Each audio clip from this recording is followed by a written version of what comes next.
सुप्रभात बच्चों। आज हम पाठ पढ़ेंगे सुबह। सुबह ने जिसे कहते हैं प्रातःकाल बराबर, या उषा वेला या सवेरा। बच्चों, हर एक सुबह जिंदगी की नई शुरुआत होती है। जिस तरह सूर्य उदय होता है और सूर्य की किरणें चारों तरफ अपनी रोशनी फैला करके लोगों के जीवन में एक नया उजाला भर देती है, उसी तरह बच्चों मनुष्य को कभी भी अपने जीवन में हताश और निराश नहीं होना चाहिए, चाहे वो किसी भी हालात या कैसे भी हालात में क्यों ना हो।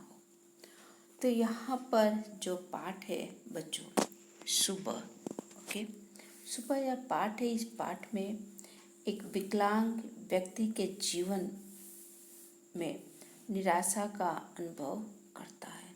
अगर व्यक्ति विकलांग हो जाए, उसके शरीर के अंग काम नहीं करे, तो उसे ऐसा लगता है कि मेरा जीवन निरर्थक है, बेकार है। वह अपने जीवन में कुछ नहीं कर सकता, उसे दूसरों के भरोसे ही जीना पड़ता है। लेकिन ऐसा नहीं है। जब दिल में हौसला हो तो विकलांग व्यक्ति भी अपने बलबूते पर अपनी जिंदगी जी सकता है। इसलिए हमेशा अपने अंदर हर एक हालात में हौसला बनाए रखना चाहिए। साहस और स्फूर्ति के साथ ही अपना काम करना चाहिए। बच्चों, इस पाठ में ऐसे ही रेशमा नाम की लड़की है और जो विकलांग है, लेकिन फिर भी उसके काम बात को देख करके ऐसा लगता है कि वो हिम्मत नहीं हारती और बड़े उत्साह के साथ हर एक काम करने में वह तत्पर रहती है।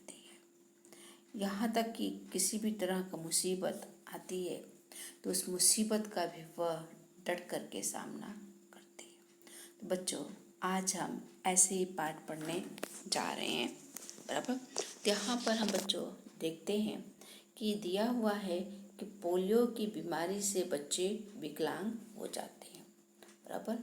कि बच्चों को किसी भी पोलियो की बीमारी होती है तो उनके शरीर के अंग जो होते हैं, जिस तरह हाथ है, पैर है, वो काम नहीं करता है। बच्चों की इस बीमारी से बचाने के लिए हमें पोलियो की दवा पिलाई जाती है।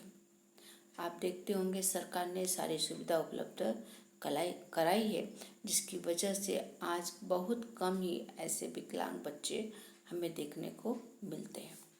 तो इस सच्ची घटना में पोलियो विकलांग बालिका रेशमा अपनी सूझबूझ ने अपने समझ के साथ और साहस से काम लेती है।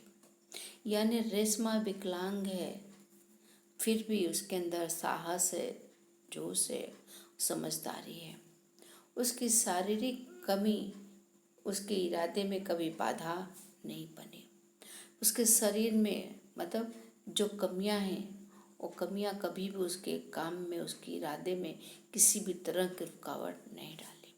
वह जिंदा दिल यानी खुश मिजाज और परिश्रम से अपना जीवन कैसे जी रही है, इस पाठ में इसी घटना का वर्णन किया गया है। ओके, तो बच्चों, हम यहाँ पर देखते हैं पाठ कि सुबह सुबह रेशमा ने देखा कि घर के सभी लोग साफ सफाई में व्यस्त हैं बराबर। क्या देखा कि घर के सभी लोग साफ सफाई में व्यस्त हैं। व्यस्त यानी घर में सभी लोग किसी न किसी काम में लगे हुए हैं। कोई सामान झाड़ रहा है तो कोई मकड़ी के जाले उतार रहा है। रेशमा ने सोचा, जरूर आज कोई खास बात है। खास बात आने कोई विशेष बात है, जिसकी वजह से घर के सभी सदस्य काम में लगे हैं और सभी लोग घर की सफाई कर रहे हैं। माँ, आज कोई खास बात है? सब इतनी सुबह उठकर घर की सफाई में जुट गए। रेशमा ने उत्सुकता से पूछा।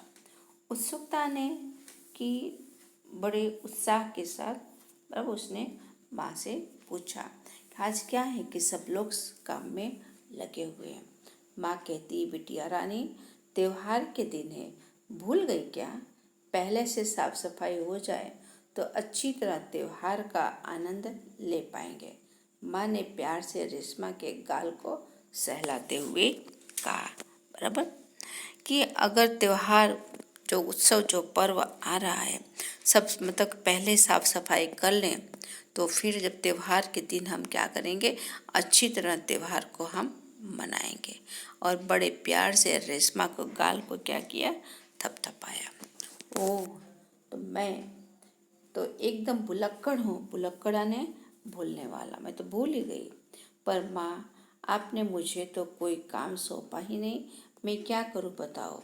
और जैसे रेशमा को पता चलता है कि घर में सब लोग काम में व्यस्त हैं, सब कुछ न कुछ सभी लोग घर की सफाई कर रहे हैं, तो जैसे उसके माँ के माध्यम से उसे पता चलता है कि त्योहार आने वाला है जिसकी वजह से घर की सफाई हो रही है और पहले से सफाई कर लें तो त्योहार का आनंद का अच्छी तरह से ले सके, त्योहार अच्छी तरह से मना सके।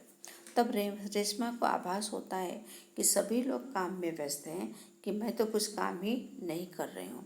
और माँ को कहती है कि माँ, मुझे भी कोई काम बताओ कि मैं भी काम करूँ। तो माँ कहती है, अच्छा चलो, बराबर। माँ क्या कहती है कि अच्छा चलो, नहा धो करके तैयार हो जाओ, फिर बताऊंगी बहुत से काम है, मैं भी आपकी मदद करना चाहती हूँ, माँ ने कहा। और रेशमा की माँ कहती हैं कि चलो तुम जल्दी से नहा धो करके तैयार हो जाओ और फिर मैं आपको बताती हूँ क्या काम करना है और आपके काम में मैं भी मदद करूँगी। रेशमा ने रुवासे स्वर में कहा, रुवासिया ने रोने जैसे, बराबर, कहा, मदद तो मैं जरूर लूँगी, मैंने तुम्हारे लिए कई काम सोच रखा है, नहा धोकर नाश्ता कर लो फिर बताऊंगी। कहते कहते माँ ने रेशमा को उसकी पहिए वाली कुर्सी पर बैठा दिया। यहाँ देखेंगे कि पहिए वाली कुर्सी पर रेशमा बैठी हुई है और इसकी माँ यहाँ पर है, उसको मतलब कुर्सी को धक्का मारकर लेकर के आगे जा रही है।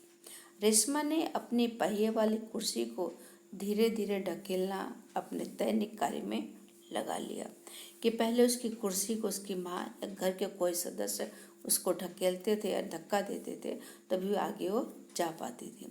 लेकिन रेशमा ने धीरे धीरे क्या किया, खुद ही अपनी कुर्सी को ढकेल करके आगे ले जाती थी।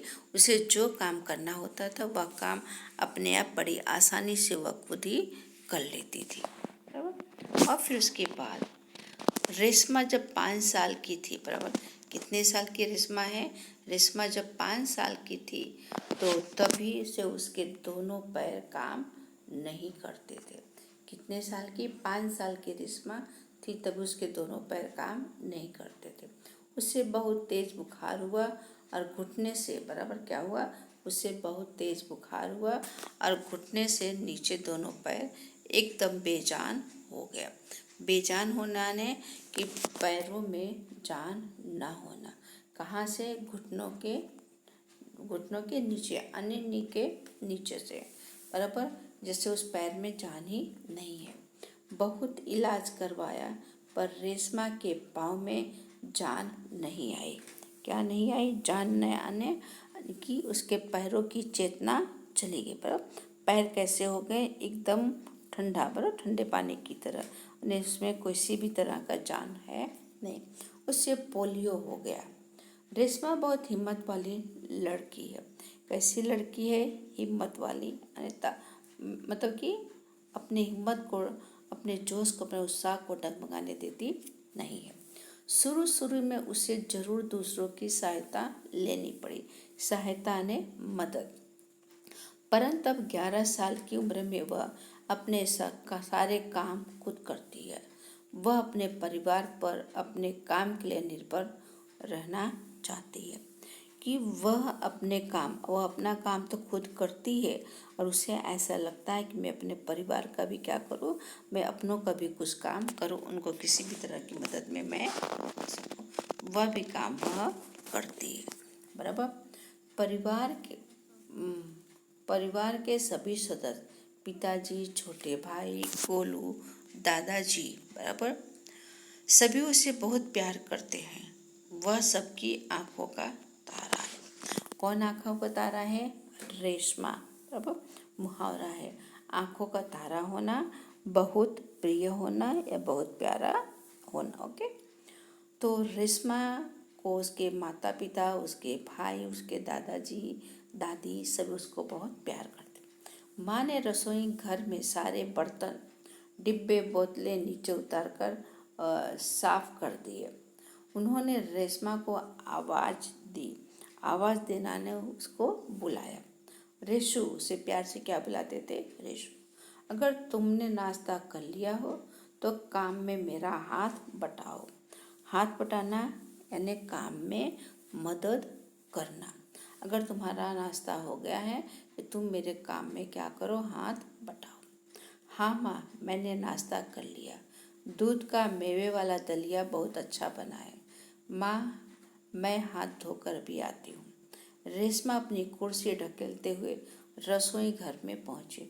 रसोई घर यानी कि जहाँ खाना बनाया जाता है उसे रसोई घर कहा जाता है। रेशमा माँ को बर्तन, डिब्बों पर लेबल लगा लगा कर पकड़ाती गई और माँ उन्हें व्यवस्थित यानी उचित स्थान पर उन डब्बों को रख दी गई और व्यवस्थित ढंग से जाती गई। रसोई घर फिर से चमचमाने लगा। रसोई घर क्या होने लगा? फिर से वह चमकने लगा, क्योंकि उस पर जो चिकने पदार्थ जो लगे हुए थे, तेल वगैरह, गंदे हाथ, वो सब डब्बे साफ सुथरे हो गए। पिताजी दफ्तर चले गए।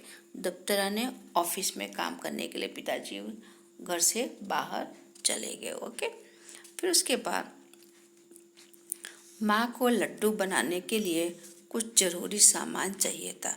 गोलू तो बहुत छोटा है, दादाजी बहुत छोटा है, दादाजी बहुत बुजुर्ग हैं। अब सामान लाए कौन? माँ परेशान थी। रेशमा ने कहा, सामान मैं लाऊंगी, बस आप मुझे सामान की लिस्ट और एक थैली दे दीजिए। तुम ले आओगी अकेली? माँ ने पूछा। हाँ माँ, एक बार पहले भी तो लाई थी। रेशमा की आवाज़ में क्या था? दृढ़ता ने उसकी आवाज़ में एक तरह का विश्वास था। यानी कि त्योहार का दिन है, घर के सारे कामकाज खत्म हो गए और फिर घर में नाश्ता बनाना था।